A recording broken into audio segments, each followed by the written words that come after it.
नमस्ते दोस्तों, आज हम किताब वसंत भाग 2 कक्षा 7वीं पाठ संख्या 1 हम पंछी उन्मुक्त गगन के कविता के अभ्यास के प्रश्न उत्तर करेंगे।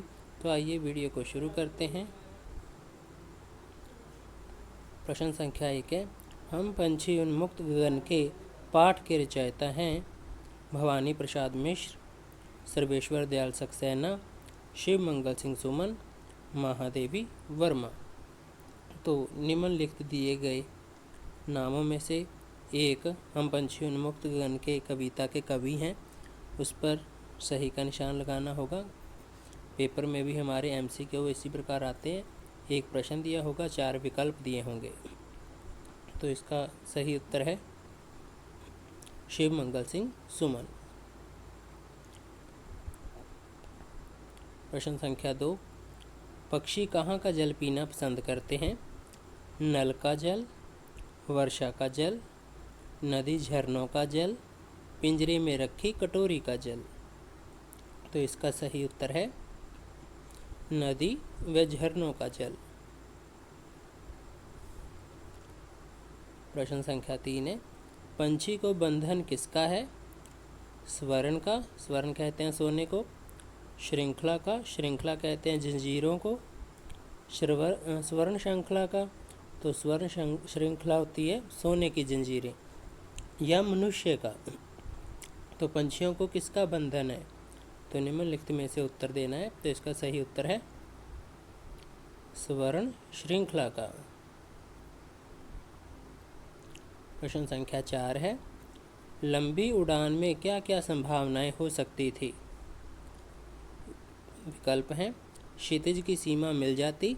क्षितिज कहते हैं उस बिंदु को जहाँ पर धरती और आकाश मिलते हुए प्रतीत होते हैं, असल में नहीं मिल रहे, सिर्फ हमें आभासी होता है कि आकाश और पृथ्वी मिल रहे हैं, तो उस बिंदु को क्षितिज बोलते हैं।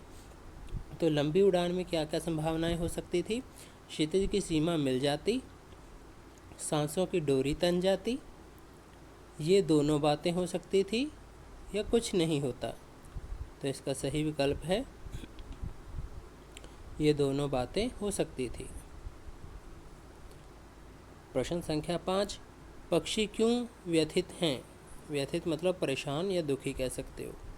तो विकल्प है, क्योंकि वह बंधन में है, क्योंकि वह आसमान की ऊंचाइयां छूने में असमर्थ हैं, क्योंकि वह अनार के दाने रूपी तारों को चुगने में असमर्थ हैं, उपर्युक्त सभी विकल्प। तो इसका सही उत्तर है तो उपर्युक्त सभी, अर्थात उनको बंधन भी है, वो आसमान की ऊंचाइयां छूने में असमर्थ भी हैं, और साथ ही में वह अनार के दानों रूपी तारों को चुगने में भी असमर्थ हैं। फिर आगे अति लघु उत्तर प्रश्न। प्रश्न संख्या 1 है, इस कविता तथा कवि का नाम बताइए। तो ये जो हमने कविता पढ़ी है उसके कवि और कविता का नाम बताना है। तो कविता का नाम है हम पंछी उन्मुक्त गगन के, और कवि का नाम है शिव मंगल सिंह सुमन। प्रश्न संख्या 2 है, पक्षी कैसा जीवन जीना चाहते हैं? तो उत्तर है, पक्षी एक स्वतंत्र जीवन जीना चाहते हैं। स्वतंत्र कहते हैं आज़ाद, जिसमें कोई बंधन ना हो, जिसमें कोई जंजीरें ना हो जो उनको जकड़ के रखें, जैसे कि पिंजरा। तो वो स्वतंत्र जीवन जीना चाहते हैं, उन्मुक्त है, आज़ाद हो। प्रश्न संख्या 3, पक्षी ऊंची उड़ान के लिए क्या क्या बलिदान देते हैं? तो पक्षी ऊंची उड़ान के लिए अपना घोंसला, डाली का सहारा आदि सब कुछ न्यौछावर करने को तैयार हैं। उनका मानना है कि ईश्वर ने उन्हें सुंदर पंख दिए हैं, इसीलिए उनकी उड़ान में कोई बाधक ना बने। तो जैसे कि हमने कविता में एक पद पढ़ा है, नीड न दो चाहे टहनी का, आश्रय छिन भिन कर डालो, लेकिन पंख दिए हैं तो आकुल उड़ान में विघ्न न डालो।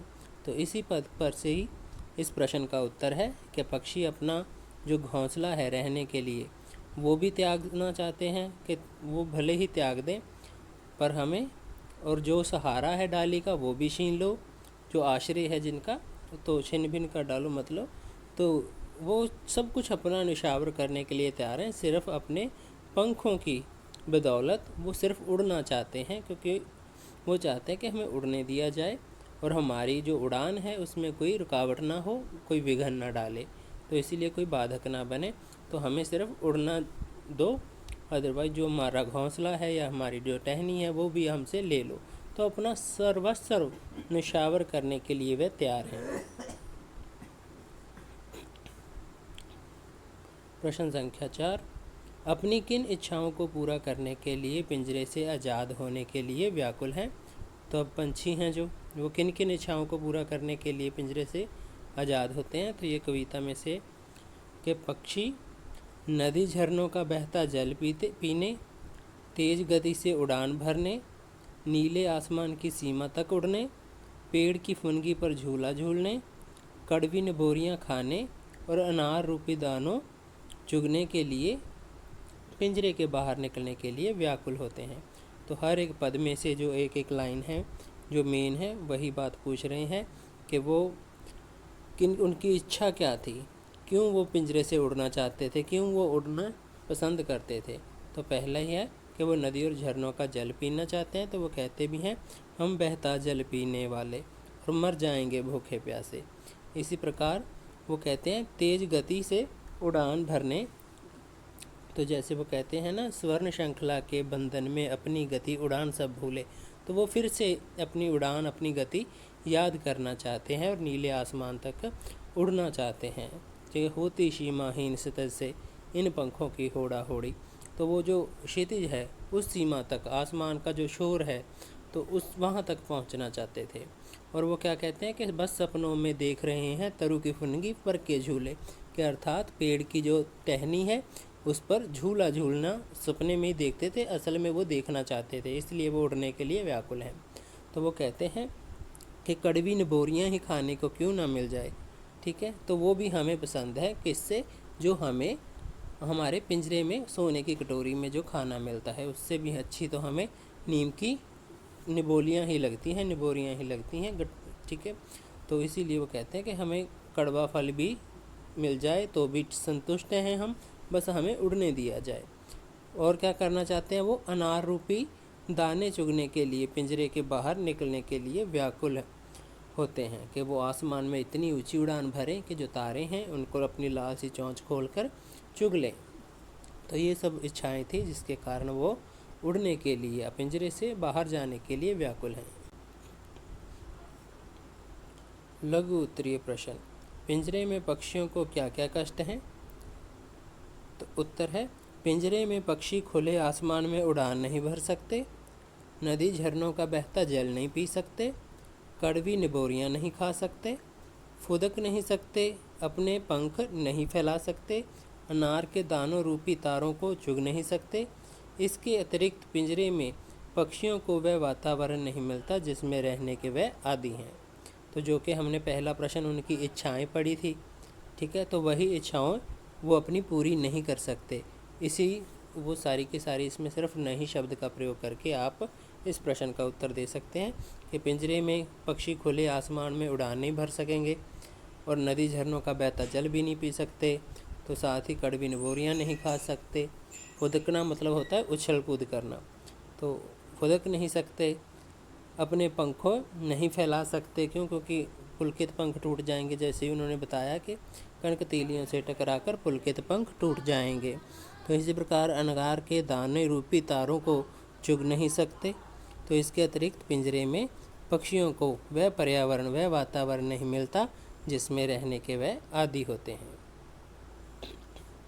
प्रश्न संख्या 2 है, पक्षियों के सपने और अरमान क्या हैं। तो पक्षियों का सपना है कि वह वृक्ष की सबसे ऊंची फुनगी पर बैठकर झूला झूले। उनका अरमान है कि वह नीले आसमान से दूर दूर तक उड़ते हुए आकाश की सीमा तक पहुंच जाएं। इस कोशिश में क्षितिज से मुकाबला करते हुए उसका अंतिम छोर ढूंढ निकालें या अपने प्राण त्याग दें।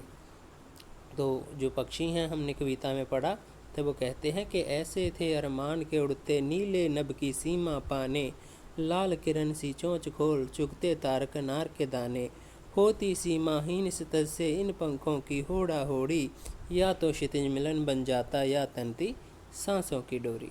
तो ये वाली जो पंक्तियां हैं तो इसी प्रश्न का उत्तर है कि पक्षियों के क्या अरमान है कि वह वृक्ष के सबसे ऊंची भाग पे, जो ऊंचे वाली टहनी है, डाली है, शाखा है, तो उस पर बैठकर झूला झूलना चाहते हैं। इसके अतिरिक्त वो नीले आसमान से दूर दूर तक जो उड़ना चाहते हैं, कि आकाश की उस सीमा तक पहुंचना चाहते हैं, क्षितिज तक, जहाँ पे पृथ्वी और आकाश मिलते हुए प्रतीत होते हैं। और इसी कोशिश में वो क्षितिज से मुकाबला करते हुए उसका अंतिम छोर ढूंढ निकालना चाहते हैं। और या तो वो ढूंढ निकालेंगे, नहीं तो या फिर वो अपने प्राण तक त्यागने को तैयार हैं। प्रश्न संख्या 3, पक्षी मनुष्य से क्या चाहते हैं? उत्तर है, पक्षी मनुष्य से चाहते हैं कि उसे स्वतंत्र होकर उड़ान भरने दे। वह इसके बदले अपना घोंसला और टहनी का अपना आश्रय भी देने को तैयार हैं। वह हम लोगों से ये प्रार्थना करते हैं कि उन्हें ईश्वर ने जब उड़ने के लिए पंख दिए हैं तो मानव उनकी उड़ान में विघ्न ना डाले और उन्हें स्वतंत्र रूप से उड़ने दे। तो जो पंछी हैं वो मानव से, मनुष्यों से यही चाहते हैं कि उन्हें स्वतंत्र आज़ादी से उड़ने दिया जाए आसमान में। तो वो कह भी रहे हैं कि नीड़ न दो चाहे टहनी का, शिर छिन भिन कर डालो, लेकिन पंख दिए हैं तो आकुल उड़ान में विघ्न न डालो। तो कहते हैं कि हमें स्वतंत्र उड़ने दिया जाए। तो मानवों से, इंसानों से वो निवेदन करते हैं, प्रार्थना करते हैं कि उनको भगवान ने पंख दे दिए हैं, तो वो उड़ने के लिए दिए हैं, कृपया उन्हें पकड़ के पिंजरे में बंद ना करें, उन्हें आसमान में, खुले आसमान में उड़ने दिया जाए और उनकी उड़ान में कोई भी बाधक ना बने, रुकावट ना डाले। तो यही जो पक्षी हैं वो मनुष्य से चाहते हैं कि हमें आज़ादी से उड़ने दिया जाए। प्रश्न संख्या 4, ये कविता हमें किस बात के लिए प्रेरित करती है? तो उत्तर है, ये कविता हमें इस बात के लिए प्रेरित करती है कि बंधन में रहकर हमें कितनी भी सुविधाएं क्यों ना दी जाएं, सभी व्यर्थ होती हैं। स्वतंत्र जीवन में ही हम अपनी इच्छा से सभी काम कर सकते हैं, जबकि पराधीनता में दूसरों की इच्छाओं को मानना पड़ता है। तो ये कविता हमें जो प्रेरित करती है वो इसलिए करती है कि हम जो बंधन में अगर रहते हैं तो हमें कितनी भी सुख सुविधाएँ दे दी जाएं, कितना भी हमें, चाहे स्वर्ण की इच्छा हो, चाहे हमें सोने चांदी मोती जिसकी भी इच्छा हो, हमें सब कुछ मिल जाए, लेकिन हम बंधन में ज़्यादा समय तक नहीं रह पाएंगे, क्योंकि ये सभी व्यर्थ होती हैं। असल में स्वतंत्र जीवन में ही हम अपनी इच्छा से सभी काम कर सकते हैं, जबकि पराधीनता में दूसरों की इच्छा को मानना पड़ता है। जब हम किसी के गुलाम हो जाते हैं तो दूसरे का अधिकार हो जाता है हम पे, हमारी सोच पर, हमारे विचारों पर, सब पर हमारे जो मालिक होंगे उनका पहरा हो जाता है। हम आज़ादी से स्वतंत्र जीवन में कुछ भी नहीं कर सकते। तो ऐसा नहीं है। तो पराधीनता से हमें स्वतंत्रता वाला जीवन अच्छा लगता है, भले ही हमें बहुत कुछ क्यों न दिया जाए हमारी आज़ादी के बदले में, तो हमें फिर भी अपनी आज़ादी, अपनी स्वतंत्रता ही पसंद आती है। दीर्घ उत्तरीय प्रश्न, तो पक्षी को मैदा से भरी सोने की कटोरी में कड़वी निबोरियाँ क्यों अच्छी लगती हैं? तो पक्षी हैं जो, उनको वो कहते हैं कि कटक निबोरी की मैदा से, अर्थात वो जो हमें कड़वी निबोरियाँ अच्छी लगती हैं जो उन्हें सोने की कटोरी में, पिंजरे में कुछ खाने को मिलता है। तो उसके बारे में पूछ रहे हैं। परतंत्र, उत्तर है, परतंत्र जीवन सदैव कष्टमय होता है। ऐसे समय में मन की स्वतंत्रता समाप्त हो जाती है। स्वतंत्र जीवन में कठिनाइयाँ भी कितनी अधिक क्यों न हो, वह गुलामी के जीवन से अच्छा होता है। अतः पक्षी भी खुले में रहकर मैदा से भरी सोने की कटोरी की अपेक्षा नीम के कड़वे फल खाना अधिक पसंद करते हैं। तो जैसे कि पहले प्रश्न में भी बताया गया कि हम स्वतंत्रता से, अपनी इच्छा से, अपनी मर्जी से कोई भी काम कर सकते हैं, लेकिन जब हम पराधीन होते हैं, किसी के गुलाम होते हैं, तो हमें दूसरों का हुक्म मानना पड़ता है, दूसरों की इशारों पर नाचना पड़ता है, दूसरों की इच्छा के अनुसार चलना पड़ता है। तो इसीलिए वो कहते हैं परतंत्र जीवन, जो गुलामी वाला जीवन है, सदा ही दुखमय होता है, कष्टमय होता है।